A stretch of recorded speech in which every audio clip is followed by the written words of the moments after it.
Bonjour, merci à vous de nous rejoindre sur France 24. Vous êtes directeur de recherche à Sciences Po Paris, spécialiste de la Turquie.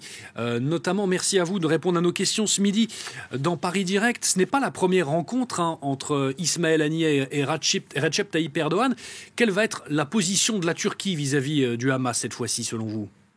Effectivement, c'est pas une première parce que traditionnellement, la Turquie n'a jamais considéré le Hamas comme une organisation terroriste. D'ailleurs, plusieurs cadres importants de Hamas résident en Turquie. Ils se rendent régulièrement. Il y a une représentation officielle. La Turquie n'a jamais caché ses sympathies pour le Hamas. Mais je dirais que l'objectif de cette visite est probablement, je pense que tout le monde s'attend à ce que la Turquie puisse avoir un rôle de médiation, mais je pense que ça va être très compliqué. Il y a d'autres objectifs. Il y a des objectifs de deux ordres, de politique extérieure et de politique intérieure, même si le contenu de ces discussions n'a pas été révélé, parce que je pense que ça fait partie de la stratégie de Erdogan de ne pas tout révéler.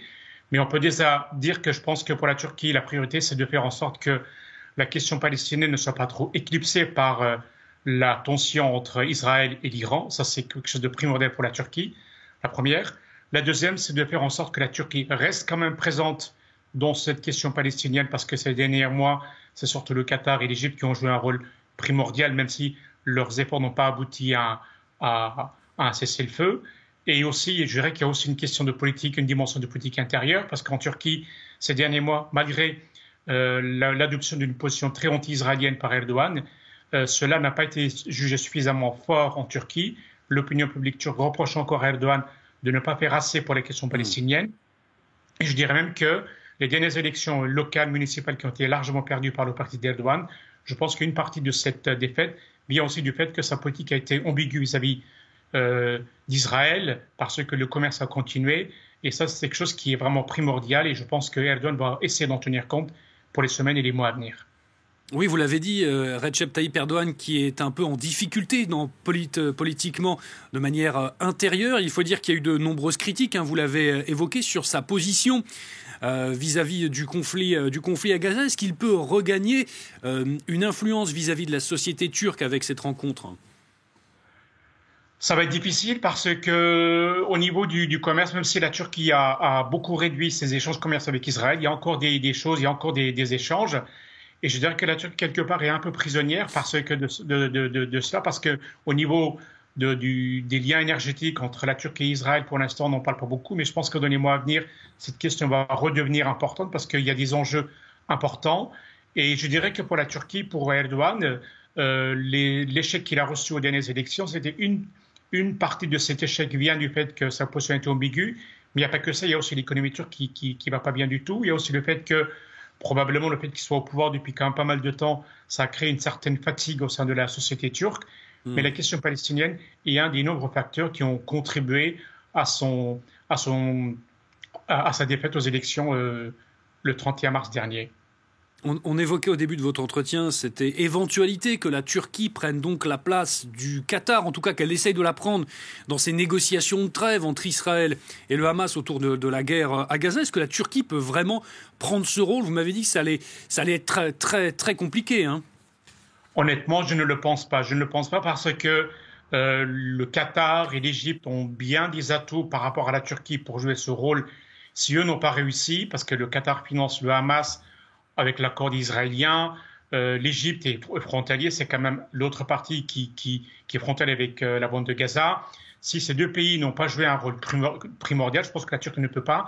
Je pense que le fond du problème n'est pas là. Le fond du problème, c'est qu'en fait, Israël ne veut pas de concession. Israël ne veut pas négocier sur cette question-là. Et si les États-Unis, qui ont quand même un pouvoir considérable, n'ont pas réussi à plier Israël, ce n'est pas la Turquie, ni l'Égypte, ni le Qatar qui vont réussir à obtenir des concessions de la part d'Israël. Je pense que l'objectif de la Turquie, comme je l'ai dit tout à l'heure, c'est surtout de faire en sorte que la question palestinienne ne soit pas complètement oubliée. Il y a un autre facteur, un autre objectif pour la Turquie, c'est de faire en sorte que les différentes fractions palestiniennes soient unifiées, parce que ça a créé beaucoup de tensions, beaucoup de problèmes pour les Palestiniens, le fait qu'ils soient divisés. Et la Turquie a toujours considéré que l'objectif des Palestiniens, s'ils veulent être forts face à Israël, il faut qu'ils soient unifiés. Et je pense que ce sera aussi un des objectifs de cette rencontre entre Haniyeh et Erdogan. Quelle est l'influence réelle, selon vous, de Recep Tayyip Erdogan sur le chef du Hamas? Est-ce qu'on la surévalue un peu? Non, je crois qu'il a une véritable influence sur lui. Ils s'entendent bien, il y a un respect mutuel de part et d'autre, mais en même temps, il ne peut pas non plus. C'est-à-dire que on oublie qu'il y a aussi une large autonomie. Le Hamas fait aussi un peu ce qu'il veut, même s'il y a des parrains du Hamas, la Turquie qui soutient le Hamas, le Qatar et l'Égypte. Je pense que ces pays-là ne peuvent pas complètement tout décider à la place du Hamas. Le Hamas a une véritable autonomie, si je puis dire, et de ce fait, il ne faut pas trop non plus attendre de la part des grands pays pour qu'ils puissent faire des concessions à Hamas. Mais je dirais que les concessions, quelque part, doivent être faites par Israël, mais pas par Hamas, parce que, à l'heure actuelle, ceux qui ont position de force, c'est Israël. Et c'est à lui, quelque part, de faire des concessions.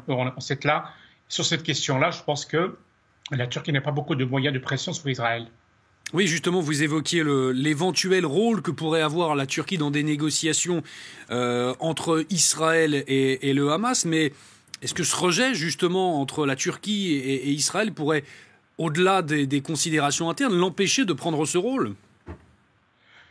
Je pense que la Turquie a bien compris, en fait, qu'elle ne pouvait pas être le véritable médiateur. Elle essaie d'aider les Palestiniens, mais le fait que Erdogan a pris une posture vraiment pro-palestinienne, même si au départ sa prise de position était tout à fait modérée, juste après le 7 octobre. Ensuite, quand il a vu l'ampleur, la réaction excessive et disproportionnée d'Israël, il a été obligé de prendre une position beaucoup plus pro-palestinienne, Et de ce fait, il sait très bien en fait qu'il peut avoir un dialogue avec les Palestiniens, avec le Hamas, mais avec Israël, il n'a plus cette posture. Et de ce fait, je dirais qu'il n'a pas vraiment de possibilité d'être médiateur dans le conflit entre le Hamas et Israël. Merci beaucoup, Bayram Balsi, d'avoir répondu à nos questions ce midi sur France 24. Je rappelle que vous êtes directeur de recherche à Sciences Po Paris et notamment spécialiste de la Turquie. Encore merci d'avoir répondu à nos questions ce midi.